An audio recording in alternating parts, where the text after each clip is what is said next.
अस्सलाम वालेकुम नाजरीन د नن ورځ تازه ترین ویلاګ سره زم اجاز یوسف زئی کتونکو په نننی ویلاګ کې به زه په سلورو موضوعاتو باندې خبره کوم. اهم ترین خبرونه دي د ټولو نه اهم خبر د امریکای او د هندوستان ترمنځ د تعلقاتو د خرابتیا ده. دا تعلقات ولې خراب شوي دي، د دې وجوهات څه دي، په دې به زه خبره کوم. دغه رنګ دویم سبجیکټ زما سره دا دی چې افغان صحافیانو انکشاف کړی دی چې د افغانستان وزیر اعظم، د افغانستان وزیر خارجه، د افغانستان داخله وزیر سراج الدین حقانی د پاکستان د دورې بلنه قبوله کړې ده او څه وخت هم بیا راتلونکي میاشت دوی د پاکستان دوره کولی شي. د دې نه علاوه دریم سبجیکټ زما سره دا دی چې د افغانستان اسلامي امارت حکم جاری کړی دی هغه سرکاري چارواکو ته او هغه جنګیالو ته د چا فیملیز چې بهر دي چې دوی د خپل فیملیز افغانستان ته ریلوکیټ کی شفت کی کني دوی به د دې د اثراتو سره مخ شي، یعنی د دې به ډېرې خرابې نتیجې د دوی لپاره رامخته شي. دغه رنګه د سی پیک په اړه اهم خبر دا دی چې افغانستان په سی پیک منصوبه کې شاملولو باندې غور روان دی. څلورم او اخیری موضوع زما سره د اسرائیل او فلسطین حواله سره دی. اسرائیل په مغربي کناره کې یعنی یروشلم کې چې چرته چې مسجد اقصی دی یا چې کوم بیت المقدس دی هغه د دې د نړولو او د ړنګولو پلان یعنی منصوبه تیاره کړې ده.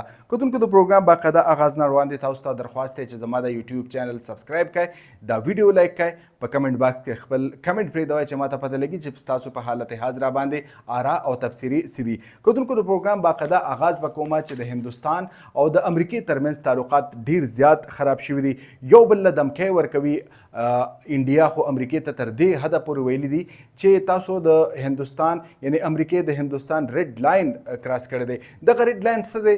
دا کشمیر دی. جی کشمیر باندې د امریکې صدر ډونالډ ټرمپ د میډییشن یا د مذاکراتو یا دا ویلو چې زه به د کشمیر مسله حل کومه په دې باندې زور راوړلی دی. او ټیمی بروس څوک چې د امریکې د محکمې خارجه ترجمانه ده هغې کیټګوریکلي په ښکاره الفاظو کې ویلي دي چې د پاکستان د یو اهم رهنما سره د امریکې د وزیر خارجه ملاقات کیدونکي دی.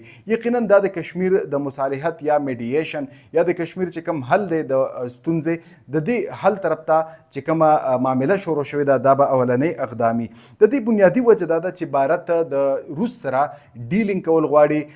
د روس نه هغوی SU-57 یو جدید ترین 5th جنریشن وارفیر یو جنگي تیاره ده یعنی جنگي الوتکه ده SU-57 د دې د اغستلو بلکې د 50 پورې جنگي الوتکو د اغستلو اراده لري او د دې نه علاوه د روس سره د تیلو یو معاهده هم ساين کول غواړي. د دې نه وړاندې هم د روس او د بھارت ترمنځ د انرژي یعنی د توانایي یا د پټرولیم شعبه کې ډیر زیات اهم تعلقاتو په دې باندې د امریکې چې کوم دی ډیر غټ ریزرویشن دی هغوی دا وایي چې تاسو د روس سره دا قسمه ډیلینګ مکوئ. خو بهرحال د امریکې صدر ډونالډ ټرمپ بھارت ته د ټیرف کې د اضافې دمکي ورکړې ده چې په تاسو باندې به زه ټیرف ولګوم او ستاسو اکانومي به لاندې راولم. د دې نه علاوه ډونالډ ټرمپ مایکروسافټ ته او دغه رنګ ګوګل ته څنګه چې تاسو ته پته ده دا د دنیا غټې غټې هائی ټیک کمپنۍ دي، دوی ته اډرس جاری کړي دي او دوی ته ویلي دي چې بھئی تاسو به د بھارت نه هایرنګ نه کوئ. یعنی که په ګوګل کې یا مایکروسافټ کې د بھارت نه څوک کسان په دې کې هایر کیږي یا برتي کیږي نو ډونالډ ټرمپ دغه کمپنو ته ویلي دي چې د بھارت نه به تاسو کسان نه برتي کوئ. نو دا د هندوستان او د امریکې ترمنځ چې کوم هغه جنگ روان دی، که تجارتي جنگ ورته تاسو وایئ، که د هائی ټیکنالوژي جنگ ورته تاسو وایئ، هغه جنگ شروع شوی دی او یقینا د دې پیدا به پاکستان ته په آخر کې راوځي. د دې نه علاوه زه به ځم افغانستان ته. د افغانستان یو نامتو صحافي سمی یوسفزی خبر ورکړی دی، هغه د ذرایعو په حواله وایي چې د افغانستان وزیر اعظم ملا حسن اهوند او دغه رنګ وزیر خارجه امیر خان متقي او داخله وزیر څوک چې اهم ترین فګر دی د افغانستان سراج الدین حقانی هغوی د پاکستان د دورې بلنه قبوله کړې ده. دا دوره به کله کیږي د دې خو ټایم ټیبل نه دی مخې ته راغلی، خو البته وزیر خارجه امیر خان متقي ویلی دی چې د هغه دوره د اګست په اولنۍ هفته کې متوقع ده چې هغه پاکستان ته راشي. کتونکو په دې کې به یو شمېر مسایلو باندې ډسکشن کولی شي ځکه چې دا یو هائی لیول ډیلیګیشن کیدلی شي که درې واړه په یو ځای راځي او که په انفرادي توګه راځي. خو بهرحال دا د اعلی شخصیاتو د پاکستان اهم ترین دوره کېدلی شي. کتونکو د دې دورې نه وړاندې د پی او آر کارډ لرونکي چاته چې د حکومت پاکستان 13 جون نیټه ورکړې وه او دغه مهلت ایکسپایر شوی دی. د دوی چې کوم د دوی خلاف چې کومې کاروایی کیږي، گرفتاری کیږي یا افغانستان ته د دوی بېدخلي ده، په دې عمل کې سستوالی راغلی دی، بلکې دا عمل ودرولی شوی دی. یقینا چې دا یو د دواړو ملکونو ترمنځ چې کوم تعلقات ښه کیږي، په یې کې یو کانفیډنس بلډینګ میئر په توګه باندې پاکستان دوی له یو غیر رسمي چې کوم دی توصیه ورکړې ده.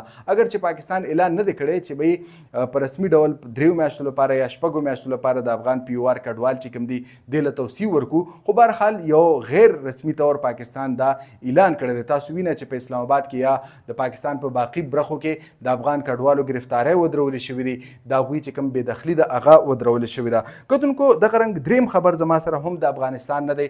د افغانستان اسلامي امارت اډر جاری کړی دی، یعنې د اډر جاری کړی دی چې په افغانستان کې څومره هم سرکاري چارواکي دي، که هغه په هره شعبه کې دي یا چې کوم جنګیالي دي او د هغوی فیملیز بهر دي، دغه کسانو ته ویلي شوي دي چې تاسو خپل خاندانونه زر تر زره یا په 2 میاشتو کې دننه افغانستان ته ریلوکیټ کړئ، منتقل کړئ، ګنې تاسو به د دغې سوګونه لرې کولی شئ. یعنې که چېرې تاسو په 2 میاشتو کې دغه خپل فیملیز واپس افغانستان ته رانوستل، نو تاسو به د خپلو سوکونه لرې کړی شئ.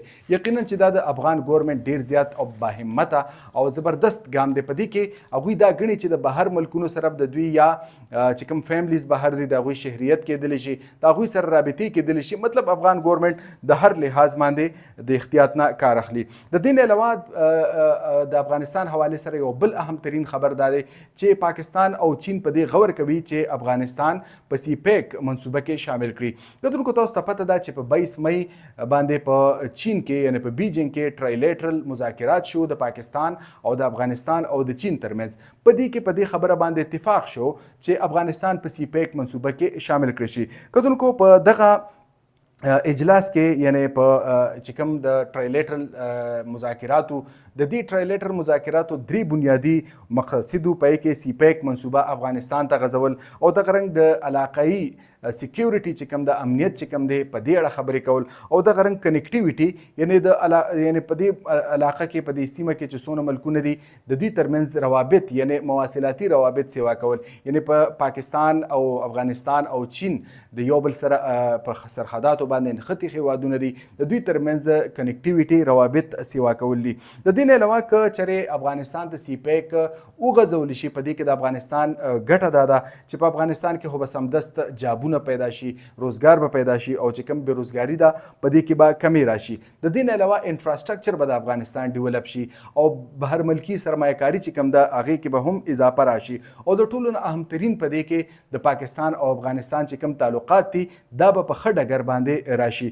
د کتونکو د پروګرام په دې اخیری برخه کې به زه یو اهمترین او حساس خبر تاسو سره شریکوم چې د اسرائیل پارلیمنټ یو قرارداد منظور کړی دی چې به مغربي کناره چې کوم ده په فلسطین کې چېرته چې د مسلمانانو یو غیر رسمي ګورنمنټ هم دی، دغه ځای کې په دغه سیمه چې کوم ده دا د اسرائیل زیر قبضه راشي او د دې قبضې لپاره هغوی قرارداد منظور کړی دی. د دې قرارداد بنیادي مقصد دا دی او په اسلامي دنیا کې خدشات ولیدي هغه دا دي چې به په دې مغربي کناره کې قایم دی یروشلم ښار، په یروشلم ښار کې چې کوم دی بیت المقدس قایم دی او د دې د نړولو لپاره که چېرته دا براہ راست قرارداد په ذریعه یا د لیجسلیشن په ذریعه دا مغربي کناره چې کوم دا هم اسرائیل له ورکړی شي، نو په دغه ځای کې چې کوم مقدس مقامات دي که هغه بیت المقدس دی یا نور ځایونه دي، د دې د نړېدو خطره ده. نو په ټوله اسلامي دنیا کې د دې قرارداد خلاف مذمتي بیانات مخې ته راغلي. سعودي عرب، پاکستان او دغه رنګ متحده عرب امارات، OIC، د دې نه علاوه عرب لیګ چې کوم دی سخت بیان د دې قرارداد خلاف جاری کړی دی. کتونکو همدا د نننۍ ورځ اهمترین ویلاګ، راتلونکي ویلاګ پورې اجازه یوسفزۍ ته اجازت ورکړئ. د الله په امان.